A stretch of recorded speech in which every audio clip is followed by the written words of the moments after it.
Recommended charts मैंने आपको पहले ही बता दिया, जब भी एक डेटा आप सेलेक्ट करते हो तो क्या होता है, आपको यहाँ इंसर्ट पे जाना और इंसर्ट पे आपको ये ऑप्शन दिख जाता है रिकमेंडेड चार्ट। तो ये रिकमेंड करेगा आपको किस तरीके का चार्ट आप बना सकते हो इस डेटा से, है ना। इस डेटा से अलग अलग तरीके का चार्ट बन सकता है, जैसे कि आप देख रहे हो यहाँ पे, है ना, कॉलम, क्लस्टर्ड कॉलम, आपका स्टैक्ड कॉलम, लाइन चार्ट, आपका ये क्लस्टर्ड कॉलम चार्ट। सो ये सारी चीज़ें पॉसिबल है इससे बने। आप कौन सा चाहते हो, आपके रिक्वायरमेंट के अनुसार आप उसको सेलेक्ट करके बना सकते हो। मान लो मुझे ये चार्ट चाहिए तो मैं इसको क्लिक कर दूँ तो ऐसे कुछ बन जाए, ठीक है। और भी बहुत सारे चेंजेस होते हैं जिससे ये चार्ट जो है और ज़्यादा खूबसूरत और ज़्यादा अच्छा और सटीक लगता है, तो वो मैं आगे डिस्कस करूँगा इस वीडियो में, आप टेंशन मत लीजिए। आगे टाइप्स ऑफ चार्ट सबसे पहले समझते हैं, ठीक है। हमने देखा रिकमेंडेड जो चार्ट था उसमें बहुत सारे ऑप्शंस आ रहे थे, लेकिन अगर आपको नहीं समझ में आए, अगर आपको नहीं पता हो कि ये चार्ट क्या रिप्रेजेंट करता है, जैसे लाइन चार्ट ट्रेंड रिप्रेजेंट करता है, ये अगर आपको नहीं पता होगा तो आप फिर उसको कैसे अडॉप्ट करोगे, कैसे अपनाओगे फॉर योर पर्पस, आपका जो पर्पस है, आपका जो काम है उसके लिए आप उसको कैसे अपनाओगे, अगर आपको नहीं पता रहेगा कि रिकमेंडेड चार्ट में जो दिखा रहा है वो मेरे काम का है या नहीं। तो उसके लिए आपको समझना पड़ेगा सबसे पहले टाइप्स ऑफ चार्ट्स। पहला कॉलम चार्ट, जो कि दिखता है कुछ इस तरह, लंबे लंबा, आपको मैंने अभी दिखाया था कॉलम चार्ट ही बना के, तो वो कुछ ऐसा दिखता है, ठीक है। कॉलम चार्ट यहाँ पे दिखा देता हूँ मैं आपको, ये हमारे कॉलम चार्ट्स का बहुत सारा ऑप्शन है, ये है कॉलम चार्ट, ये है कॉलम चार्ट, है ना। थोड़ा 3D इफेक्ट भी है इसमें, जैसे कि आप देख सकते हैं ना।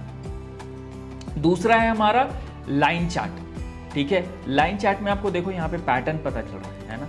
लाइन चार्ट में अगर आप यहाँ पे देखो तो आपको पैटर्न बताता है, जैसे home product sales, so sales का क्या पैटर्न रहा था मंथ में, इन ईयर्स में, जैसे 2018 में अगर जनवरी में इतना है तो फरवरी में कितना, फिर आगे बढ़ के आपका 2020 में पहुँचते पहुँचते क्या आ जाता है, उसका पैटर्न बढ़ रहा है घट रहा है। अगर ये बढ़ रहा है, ठीक है, इसका मतलब ये पैटर्न अच्छा है, अगर घट रहा है तो कुछ ना कुछ गड़बड़ी हो सकती है। नाउ तीसरा टाइप का जो हमारा चार्ट होता है वो होता है पाई चार्ट, ठीक है।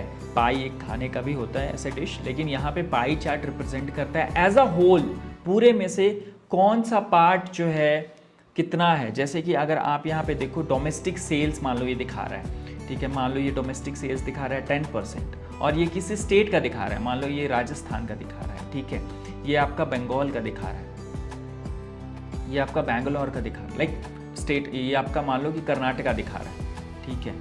तो कौन से स्टेट का कितना सेल जा रहा है, ये आप अगर पूरा एज अ होल पूरे कंपनी का सेल्स दिखा रहे हो और अलग अलग स्टेट्स के लिए दिखा रहे हो, तो आप यहाँ पे पाई चार्ट यूज कर सकते हो। मतलब 100% में से कितना परसेंट एक स्टेट को मिल रहा है और एक कंट्री को मिल रहा है। मान लो आप इससे कंट्री दिखा रहे हो, ठीक है, 180 कंट्रीज का आप रिप्रेजेंटेशन कर रहे हो, तो यहाँ पे कितना परसेंटेज इंडिया कंट्रीब्यूट कर रहा है, कितना यूएसए कर रहा है, कितना रशिया कर रहा है, ऐसे करके दिखा सकते हैं, ठीक है। तो ये बेसिक यूज़ है, ठीक है, यहाँ पे इंट्रोडक्शन है बस। हम आगे जाके ये सारे जो चार्ट्स हैं वो बनाने वाले हैं, तो इसका टेंशन मत लीजिए। अगर नहीं भी समझ में आया तो क्लैरिटी आगे और अच्छे से हो जाएगी। फिर आता है आपका बार चार्ट, जैसे यहाँ पे एजुकेशन डिवीजन दिखा रहा है, लैटिन अमेरिका में ये ब्लू कलर से दिखा रहा है, ग्रीन कलर का एशिया में दिखा रहा है, ऐसे करके ये सारी चीज़ दिखा रहा है कि जनवरी में कितना एजुकेशन डिवीज़न है। और यूरोप के लिए 2000, यहाँ पे ईयर तो नहीं लिखा है वैसे, लेकिन मंथ में आपका दिखा रहा है अप्रैल मंथ में कितना है, ठीक है। ईजी टू अंडरस्टैंड है, अब समझने में थोड़ा ईजी होता है अगर आप ग्राफ से दिखाते हो। उसके बाद आता है हमारा एरिया चार्ट, ठीक है।